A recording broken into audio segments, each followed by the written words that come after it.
ಈ ರಾಸಲೀಲೆ ಪ್ರಕರಣಕ್ಕೀಗ major twist ಸಿಕ್ಕಿದೆ. ಪ್ರಕರಣದ ಸೂತ್ರಧಾರ ಸ್ವತಃ ಸಚಿವರ ಪರ್ಸನಲ್ ಅಸಿಸ್ಟೆಂಟ್ ಎನ್ನುವ ಮಾತು ಕೇಳಿ ಬಂದಿದೆ. ಬನ್ನಿ ಈ ಕುರಿತು ವಿಶೇಷವಾದಂತಹ ವರದಿಯನ್ನು ನೋಡೋಣ.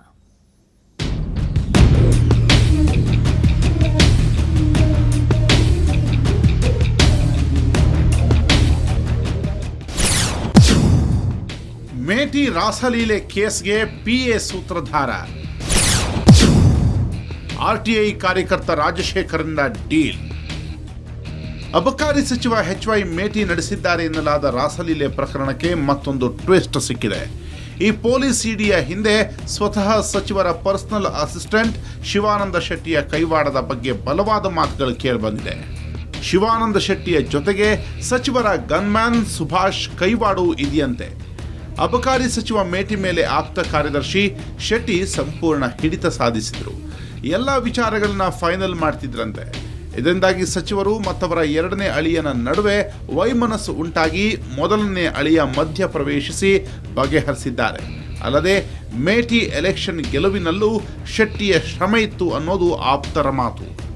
ಆದರೆ ಇತ್ತೀಚೆಗೆ ಸಚಿವ ಮೇಟಿ ಮತ್ತು ಶಿವಾನಂದ ಶೆಟ್ಟಿ ನಡುವಿನ ಸಂಬಂಧ ಅಳಿಸಿತ್ತು. ಸಚಿವರ ವೀಕ್ನೆಸ್ ಅವರ ಗನ್ಮ್ಯಾನ್ ಸುಭಾಷ್ ಮತ್ತು ಶೆಟ್ಟಿಗೆ ಚೆನ್ನಾಗಿ ತಿಳಿದಿತ್ತು. ಇದನ್ನೇ ಬಂಡವಾಳವನ್ನಾಗಿ ಮಾಡಿಕೊಂಡು ರಾಸಲೀಲೆಯ ಬಲೆ ಹೆಣೆದಿದ್ರು. ಇದರ ಭಾಗವೇ ಸಿಡಿ ಬಾಂಬ್ ಅಂತೆ. ಸಚಿವ ಮೇಟಿಯ ಕಾಮಪುರಾಣ ಇಂದು ನಿನ್ನೆಯದಲ್ಲ, 3 ತಿಂಗಳ ಹಿಂದಿನ ಪ್ರಕರಣ. ಈ ಬಗ್ಗೆ ಸಿಎಂ ಸಿದ್ದರಾಮಯ್ಯನವರ ಗಮನಕ್ಕೂ ಬಂದು ಕ್ಲಾಸ್ ತೆಗೆದುಕೊಂಡಿದ್ರಂತೆ.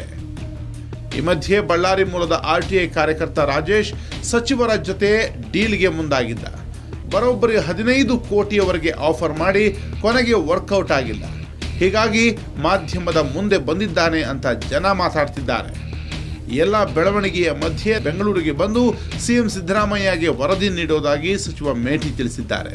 ಗೃಹ ಸಚಿವ ಪರಮೇಶ್ವರ್ ನೋ ರಿಯಾಕ್ಷನ್ ಅಂದಿದ್ದಾರೆ.